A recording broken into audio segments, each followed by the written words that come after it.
नमस्कार दोस्तों, स्वागत है आप सभी का। एक बार फिर से हाजिर हूँ मैं नई वीडियो को लेकर।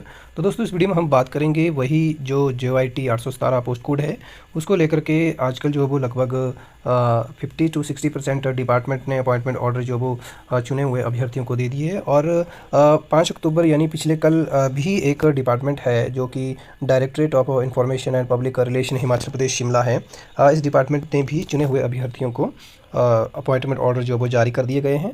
और यहाँ पर दिया भी है दोस्तों कि इन सभी चुने हुए अभ्यर्थियों को 12,360 रुपये सैलरी जो है वो हर महीने मिलेगी। और साथ ही इसमें कहा गया है कि आपको जो है वो अप टू 15 अक्टूबर 2024 यानी 15 अक्टूबर 2024 तक आपको जो है वो अपने प्लेस ऑफ पोस्टिंग में जाकर के ज्वाइन करना पड़ेगा। तो अगर यहाँ पर अगर आप देखेंगे दोस्तों, ये कुल मिलाकर के इस डिपार्टमेंट के ये 7 कैंडिडेट हैं।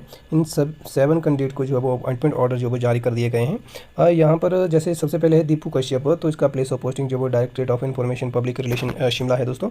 और इसी तरह से बाकी अभ्यर्थियों का भी यहाँ पर प्लेस ऑफ पोस्टिंग दिया हुआ है, तो 15 अक्टूबर तक ये ज्वाइन कर ले। उसके बाद अगर दोस्तों हम बात करें कि टर्म एंड कंडीशंस क्या है, तो पहली कंडीशन है कि 12,360 रुपये हर महीने की सैलरी मिलेगी। और दूसरी कंडीशन है दोस्तों कि contract appointee will be purely on temporary basis, यानी कॉन्ट्रैक्ट जो है वो टेम्प्रेरी बेसिस पर रहेगा। अगर उनका काम जो वो कॉन्ट्रैक्ट के दौरान कैंसिल किया जा सकता है और उन्हें टर्मिनेट भी किया जा सकता है, तो उन्हें टर्मिनेट करने के बाद जो वो 45 दिन का मौका जो वो दिया होता है कि उसका आप जो है वो जवाब दें। तीसरी इसमें कंडीशन है दोस्तों कि आपको कैजुअल जो है वो महीने की 1 मिलेगी, और साथ ही आपको 10 मेडिकल लीव मिलेगी और 5 स्पेशल लीव मिलेगी। और साथ ही यहाँ पर दिया हुआ है कि लेडीज़ मैटरनिटी लीव जो वो मिलेगी। उसके बाद दोस्तों फोर्थ कंडीशन है यहाँ पर कि आपका कॉन्ट्रैक्ट जो वो 1 साल के बाद रिन्यू होता रहेगा। और उसके बाद 5वीं है दोस्तों, आपको मेडिकल सर्टिफिकेट बनाना पड़ेगा। 6वीं कंडीशन है कि TADA आपको जो है वो ज्वाइन करने के लिए जब आप जाओगे तो उसका आपको TADA नहीं मिलेगा, लेकिन अब अगर आप ऑफिशियल ड्यूटी पर जो है वो जाते हैं कहीं तो आपको TADA मिलेगा।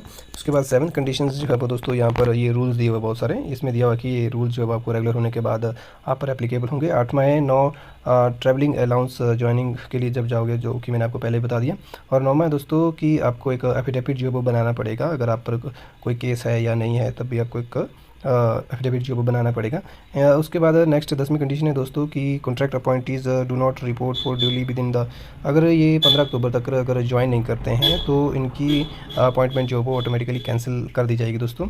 उसके बाद यह है कि अगर ये एम्प्लॉयज़ जो वो अगर मान लो रेयर चांसेस या एक्सेप्शनल सर्कमस्टांसिस में ट्रांसफ़र कर लेते हैं ज्वाइन करने के बाद, तो नए स्थान पर जब ये ज्वाइन करेंगे तो इनका पिछला समय जो वो काउंट नहीं होगा, वो सारा रिफ़्रेश हो जाएगा और नए तारीख से ही वो पॉइंट जो वो माने जाएंगे दोस्तों। उसके बाद नेक्स्ट दिया हुआ दोस्तों इसमें कि आपको कॉन्ट्रैक्ट जो वो आपका 1 साल के बाद आपको रिन्यू करना पड़ेगा। और लास्ट कंडीशन दी हुई इसमें कि आपको the offer of appointment shall be conditional and subject to the final outcome of the investigation court cases. उसमें दिया भी है दोस्तों कि एक बार फिर से इसमें दिया हुआ है कि 15 अक्टूबर तक आपको ज्वाइन करना पड़ेगा। तो दोस्तों जल्दी से जल्दी जो है वो डॉक्यूमेंट बनाइए और 15 अक्टूबर तक ज्वाइन कर लीजिए। तो दोस्तों इस वीडियो को यहीं पर समाप्त करते हैं, लेकिन जाते जाते मैं आपको बता देता हूँ कि चैनल को सब्सक्राइब कर लें, और कोई भी क्वेरी हो तो कमेंट कर सकते हैं आप। आने वाले जितने भी डिपार्टमेंट से ऑर्डर आएंगे मैं आपको उसकी सूचना जो वो दे दूँगा। धन्यवाद।